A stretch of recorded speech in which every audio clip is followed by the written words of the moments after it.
Jadi apa namanya Wilson, kita masih coba hubungi Pak Bagus ya gitu. Tapi sementara menunggu Pak Bagus nih terhubung dengan kita secara virtual pemirsa. Kita juga perlu mengetahui bahwa ternyata besaran iurannya masih dalam kajian oleh pemerintah. Betul, gitu betul. Artinya memang saat ini pemerintah juga masih belum merumuskan, tapi memang karena tadi Kepres itu sudah ditandatanganin, artinya memang masih akan diterapkan pada Juni 2025, tapi tadi belum menjadi undang-undang, jadi mungkin nanti ada perbaikannya lagi di undang-undang sehingga ini bisa menjadi perbincangan kembali di pemerintahan dan juga kementerian terkait sehingga merumuskannya nanti benar-benar tidak merugikan siapapun.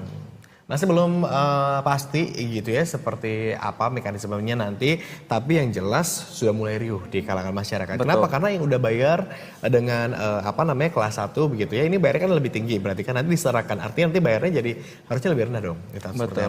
Gitu ya. Nah, kita coba langsung tanyakan kepada Pak Agus yang sudah bergabung bersama kami secara virtual pagi hari ini. Pak Agus. Ya, selamat pagi. Pak Agus, pemerintah kan resmi menghapus pilihan kelas 1, 2, dan 3 BPJS Kesehatan. Dan nanti mengganti dengan sistem kelas rawat inap standar atau KRIS gitu. Artinya kamar peserta BPJS Kesehatan nggak lagi berdasarkan iuran yang dibayarkan. Ada yang lebih mahal, yang lebih rendah gitu ya. Melainkan dikelompokkan sesuai dengan jenis kelamin dan penyakit. Pendapat Anda seperti apa nih? Ya, ini juru bicara Kemenkes rada ngawur ini, menyampaikan pengumuman tapi tidak lengkap. Itu kan belum ada permennya, harus dibuat. Mekanismenya bagaimana? Soal kamar. Kelas 1 berapa tempat tidur, kelas 2 berapa tempat tidur, kemudian kelas 3 berapa. Kalau dikecilkan jadinya 8, jadi 4, bukannya mengurangi, malah mengurangi kapasitas penerimaan pasien. Jadi mekanisme detailnya saya belum bisa komentar karena belum ada data-data itu keluar dari Kemenkes. Ini kecepatan ini si juru bicaranya kemarin melakukan press conference. Baik Pak Agus, ini kan kebijakannya juga harus diterapkan katanya paling lambat Juni 2025. Berarti Vaskes ini sudah harus bersiap sejak sekarang. Nggak ada, kalau permennya nggak ada mana bisa diterapkan. Kan tadi yang Anda tanyakan bagaimana buat ini tadi golongan 1, 2, 3 kan masih bayar dengan yang lama. Baik, tapi masih tahun depan nih Pak. Artinya masih ada waktu 1 tahun untuk merumuskan iya, ini memang kembali. tahun depan Anda kayak nggak tahu cara kerja pemerintah saja. Tahun depan iya, tapi dipersiapkan tidak aturannya itu. Karena sekarang kalau kita berkomentar, apa yang mau saya komentarin karena detailnya itu belum ada kan, yang disampaikan juru bicara Kemenkes itu sangat tidak jelas. Tadi masih dibayarkan sampai kapan itu 1, 2, 3. Kemudian bagaimana soal kapasitas ruangan? Kalau berkurang bagaimana? Itu belum jelas. Ini malah memicu perdebatan kusir nanti di media. Coba lihat aja. Karena masyarakat sudah terpengaruh, akan ada perubahan. Tadi sudah Anda sampaikan. Kemudian juga, tapi mekanisme di lapangannya nggak ada. Ini tugasnya Kemenkes. Pak Agus, tapi resiko kenaikan iuran peserta BPJS dengan kebijakan ini kira-kira seperti apa? Ini udah pasti masyarakat mau dikomentarin apa? Naiknya iuran itu mau ke atas, kan ini iuran dari 1, 2, 3. Yang mau naik yang mana? Kelas 1, kelas 2, kelas 3 itu disamaratakan di mana? Di kelas 1, kelas 2 atau kelas 3? Oke, kan pelayanannya berbeda tuh, karena kelasnya sesuai dengan tempat tidur. Terus kalau disamaratakan berapa jumlah tempat tidur? Kalau itu nanti berkurang, artinya daya tampung rumah sakit kan berkurang. Nah terus kita nggak bisa bahas sekarang, nggak ada datanya kok. Mau bahas apanya? Ini malah membuat kalut di publik. Coba lihat aja nanti. Jadi viral ini. Ya. Karena baru peraturan saja ini sudah justru disampaikan. Boleh dibilang belum menjadi jawaban masalah ketidaksetaraan dalam pelayanan kesehatan gitu.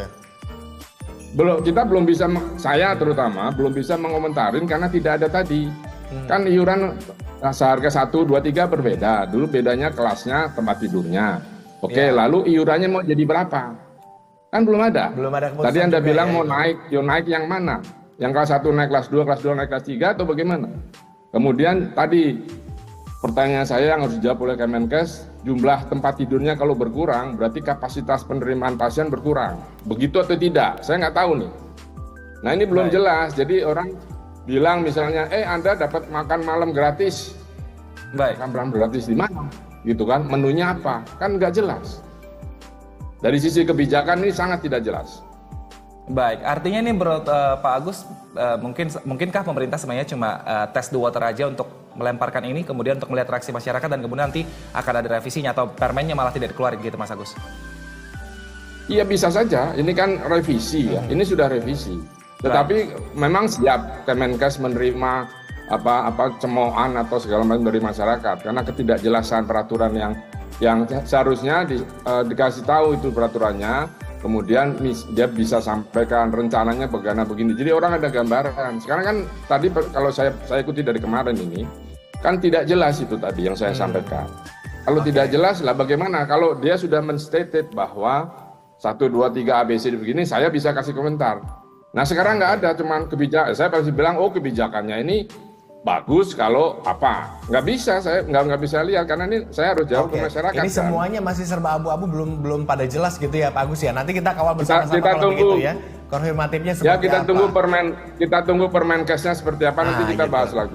Oke Pak Agus, terima kasih kalau gitu sudah berkenan bergabung sama di obrolan pagi. Nanti kita update lagi informasi ini Pak Agus ya. Oke, silakan. Kita akan jeda dulu pemirsa. Usai jeda kita masih akan kembali dengan informasi lainnya. Tetap bersama kami di obrolan pagi. Sarapan informasi pagi Anda.